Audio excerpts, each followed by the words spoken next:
Here's the Lite4 in its case. This unit weighs approximately 70 pounds.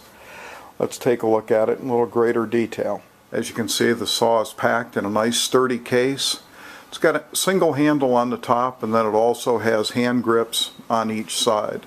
The saw in this case weighs approximately 70 pounds. The first thing we want to do with our Lefon Lite saw is we want to mount the attaching legs for the workbench.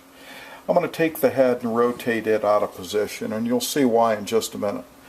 I'm going to remove our number 6 screws here.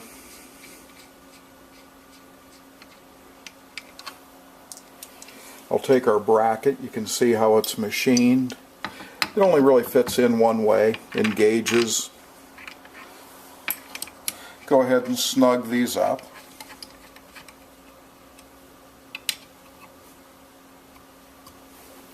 We'll move over to this side.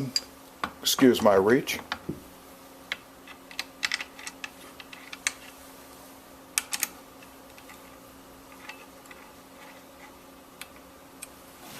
And again, we'll just snug this up just a little bit. Okay, I assume I haven't lost you so far, because this is pretty simple. If we look in the end of the saw, the gearbox itself, you'll see a mating female. Actually, it's a slotted drive collar inside there, and that drive collar is going to mate up with, let me move this back out of the way, on the end of our Metabo drill we have also kind of a block, and that block, in just a minute here, will mate internally and to the gearbox in there, and I'll show you how this installs. Okay, I'm going to break this up into a couple different clips. Sometimes the instructions that we give to customers aren't real thorough. When we insert this in, notice we've got our square and I'm lined up. How far do you insert it? All the way up to this end here. Jiggle it just a little bit. Now you see we've driven it all the way home and we're up flush. In this clip, what I'm going to show you is I'm going to rotate the head, the gear assembly down, because I need to secure the drill motor to the unit. Right here is an attaching screw, and I'm going to snug that up just a little bit, and that'll pinch the drill motor right into position, securing it so that it doesn't move. Okay, so basically right now what we've got is we've got our drill motor mounted into the gearbox assembly. We've got our feet that we're going to use to secure the saw itself to the work table, and we're pretty much ready to secure now, and then we'll attach a blade. So that'll be our next step.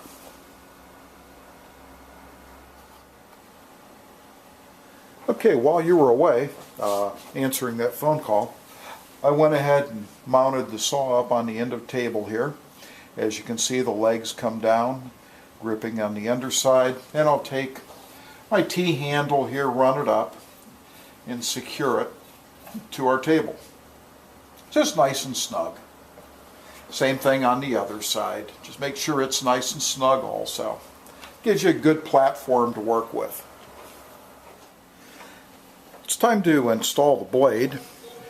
If you remember, it used to be righty-tighty, lefty-loosey. Well, we got a left-handed nut on this, so you're going to go, if you were facing this, you'd be going counterclockwise. You want to make sure your teeth are also facing counterclockwise if you're facing the machine. Otherwise, you're going to experience extremely short blade life. And we just snug this up.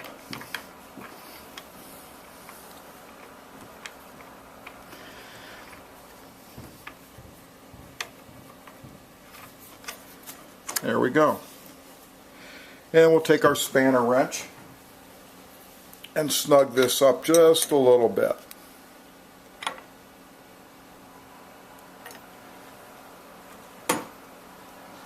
Let me give you a little tip on installing that blade. One of the things that I did was I opened my saw vise all the way up. That gave me greater access through the center of my saw so I could actually reach in. The other thing I did was I raised the cutting level all the way up.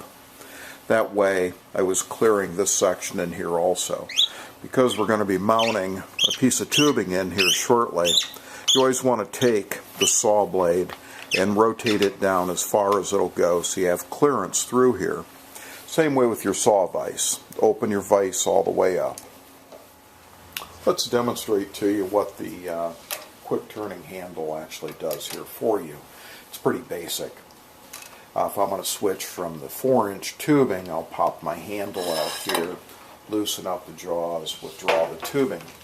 Now if I want to go down to some 1/2-inch tube to cut it, again I'm using this handle. It allows me to spin it faster.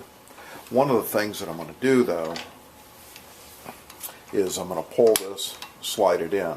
I'm not going to use that little handle. I'll take both my hands on the hand wheel here, gripping it and cinching that tubing down in those jaws tight. Because the configuration on those jaws, we aren't going to oblong the tubing. We're going to keep it perfectly round like it was intended to be. Hopefully you can get an idea here what I'm going to try to do.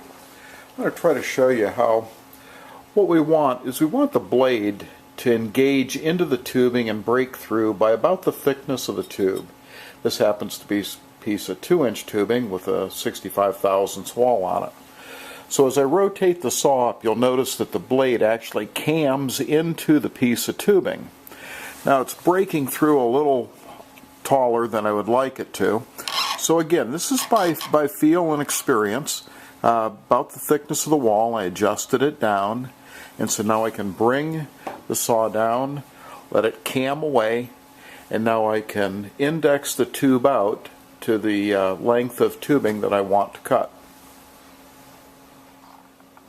Okay, we're going to make a cut here on this 2-inch tubing, and to give you an appreciation for how long it takes to cut it, we'll slide it in. Typically we'd have our mark where we want to cut it at.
And our cut's that easy. You can also add lube to the blade. It's recommended. There's also different teeth based on the thickness of the tube that you can change also on the saw blade to accommodate different tubes.